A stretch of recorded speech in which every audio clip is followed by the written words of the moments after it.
الله عز وجل: قد كان لكم في رسول الله أسوة حسنة لمن كان يرجو الله واليوم الآخر وذكر الله كثيرا.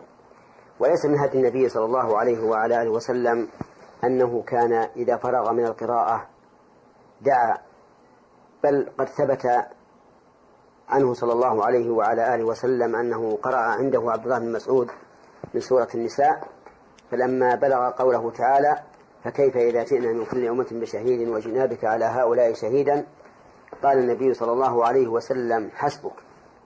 قال: فنظرت إلى النبي صلى الله عليه وسلم فإذا عيناه تذرفان. ولم يدعو صلى الله عليه وسلم بعد هذا، ولا دعا عبد الله بن مسعود أيضا. لكن لو قال الإنسان دعاء يسيرا سهلا مثل أن يقول: الحمد لله اللهم تقبل مني، لا على أنه سنة ولا على أنه قول الراتب كلما قرأ، فأرجو أن لا يكون به بأس.